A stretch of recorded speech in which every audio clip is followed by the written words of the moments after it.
This is My Child Will Thrive, and I'm your host, Tara Hunkin, nutritional therapy practitioner, certified GAPS practitioner, restorative wellness practitioner, and mother. I'm thrilled to share with you the latest information, tips, resources, and tools to help you on the path to recovery for your child with ADHD, autism, sensory processing disorder, or learning disabilities. My own experiences with my daughter, combined with as much training as I can get my hands on, research I can dig into, and conferences I can attend, have helped me to develop systems and tools for parents like you who feel overwhelmed trying to help their children. So sit back as I share another great topic to help you on your journey. A quick disclaimer before we get started. My Child Will Thrive is not a substitute for working with a qualified healthcare practitioner. The information provided on this podcast is not intended to diagnose or treat your child. Please consult your healthcare practitioner before implementing any information or treatments that you have learned about on this podcast. There are many gifted, passionate, and knowledgeable practitioners with hundreds, if not thousands, of hours of study and clinical experience available to help guide you. Part of our goal is to give you the knowledge and tools you need to effectively advocate for your child so that you don't blindly implement each new treatment that comes along. No one knows your child better than you. No one knows your child's history like you do or can better judge what is normal or abnormal for your child. The greatest success in recovery comes from the parent being informed and asking the right questions and making the best decisions for their child in coordination with a team of qualified practitioners in different areas of specialty. Today's podcast is sponsored by the Autism, ADHD, and Sensory Processing Disorder Summit. In order to learn more about the summit and to sign up for free, please go to www.mychildwillthrive.com/summit. Hi, welcome back to the My Child Will Thrive podcast. Today I'm going to talk to you about retained primitive reflexes and how they may be affecting your child. Did you know that we're all born with reflexes that are essential to our early survival, but that must be lost in order for our brain to develop properly? For example, an infant's palmar reflex allows the child's palm to grasp anything that's placed in its hand. So for example, when you place your finger in your child's palm, they close their fingers around it to grasp anything that's placed there. And this is a reflex, even though we'd love to think that it's because they love us. This reflex must be lost in order for the pincer grip with the two fingers to develop. That grip allows the child to develop fine motor skills with the hands. When primitive reflexes are retained, the development of postural reflexes, which require midbrain involvement and signify the maturing of the central nervous system, is negatively impacted. And as a result, proper development is affected. So in a nutshell, what we're going to cover in this quick episode today is how we are all born with primitive reflexes to keep us alive, but they should be lost at the age of 12 to 18 months, depending on the reflex. Retained primitive reflexes impede the development of postural reflexes and therefore higher level brain development. Simple tests for retained primitive reflexes can be done at home, and how an at-home integration exercises can help us integrate the retained reflexes, resulting in significant improvements in related symptoms. So let's just start by talking about the role of primitive and postural reflexes in brain development. So there are 7 primitive reflexes that we're born with: the motor reflex, palmar reflex, asymmetrical tonic neck reflex, otherwise known as the ATNR, the rooting reflex, spinal galant reflex, tonic labyrinth reflex, and the symmetrical tonic neck reflex, otherwise known as the STNR. These reflexes develop in utero and help to keep us alive in the first few weeks of life and provide underlying training for later voluntary skills. Primitive reflexes are automatic and are directed from the brainstem and executed without conscious involvement. hence the word reflex.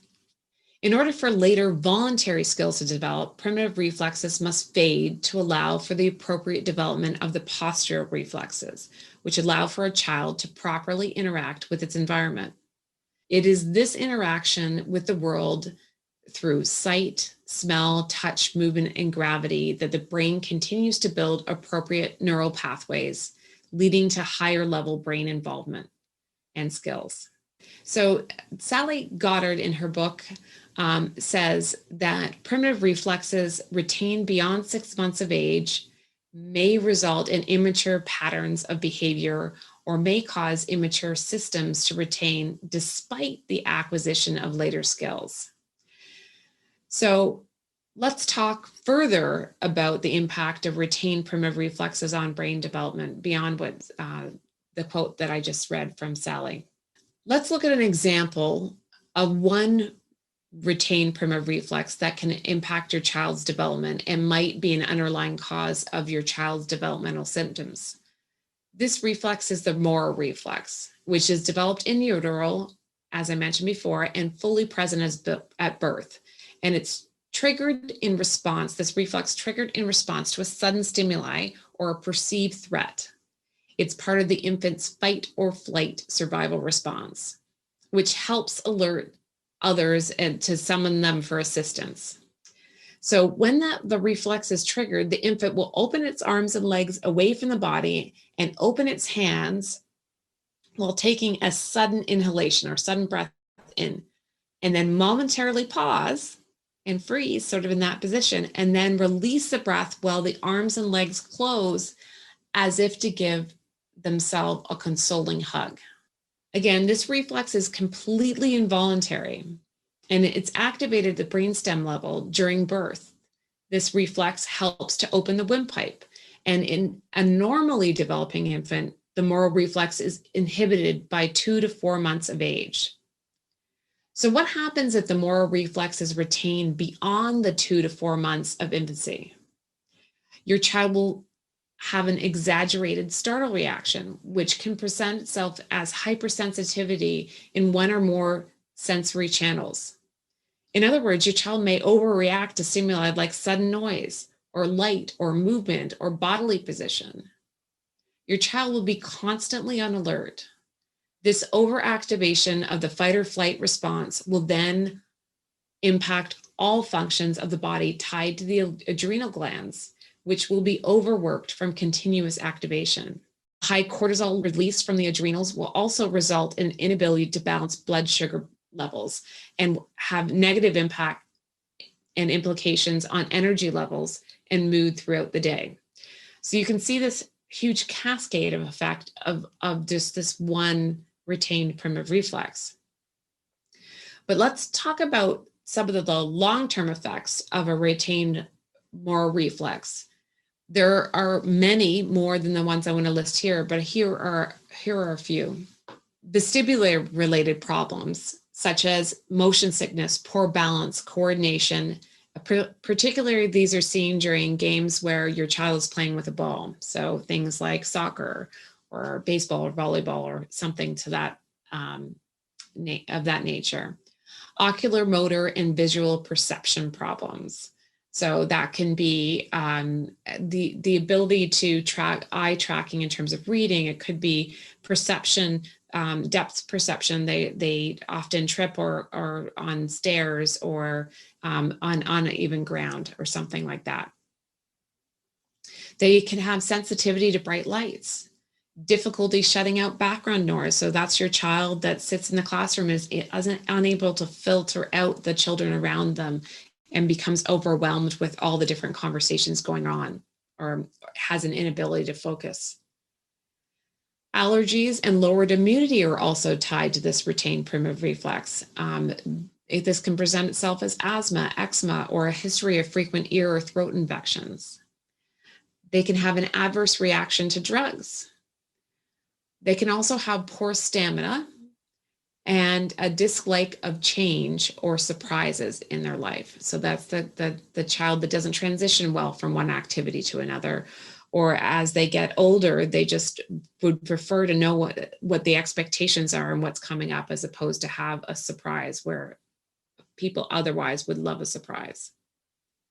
And they also may have reactive hypoglycemia, which is tied back again to that what we talked about earlier in terms of how the adrenal glands are taxed during because they're a constant state of alert. I've given you a very quick glimpse of the impact of retained primitive reflexes here today. For an overview of all the primitive reflexes and one of the bridging postural reflexes that explain many of our children's symptoms, I offer up to you our primitive reflexes cheat sheet, which you can download from the show notes of this episode. This will help you identify the reflexes that your child may have retained and could be limiting their neurodevelopment as well. So what do you do if your child has retained primitive reflexes? The good news is they can be overcome. Here's a list of steps you can take to assess your child and start therapy to help them overcome their retained primitive reflexes and maximize their potential. So step one is download that cheat sheet I just mentioned, the primitive reflexes cheat sheet, and review it to see if your child's symptoms may be aligned with a retained primitive reflex. Step two is to seek a professional that does these types of assessments all the time, like a functional neurologist or a pediatric occupational therapist, that they've been trained in primitive reflex inhibition therapy to perform that assessment and give you an at-home plan potentially, or to do work with them in their office. And then step three is to work with a practitioner, take that home program. And there are books that have programs in them, like Dr. Robert Melillo's Disconnected Kids. He has an extensive home program that you can use to both assess and then remediate the retained reflexes with your child at home. So I highly recommend you pick up that book. And you're going to then leverage the power of neuroplasticity by doing that rehab exercises with them and integrating those reflexes so the higher level functions can start to develop appropriately as well.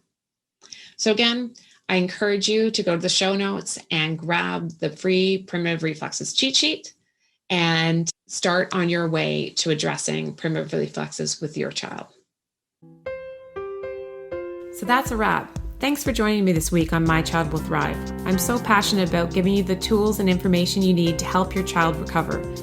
And as they say, it takes a village, so join us in the My Child Will Thrive Village Facebook group, where you can meet like-minded parents and stay up to date on everything we have going on at My Child Will Thrive. This is Tara Hunkin, and I'll catch you on the next podcast or over at mychildwillthrive.com.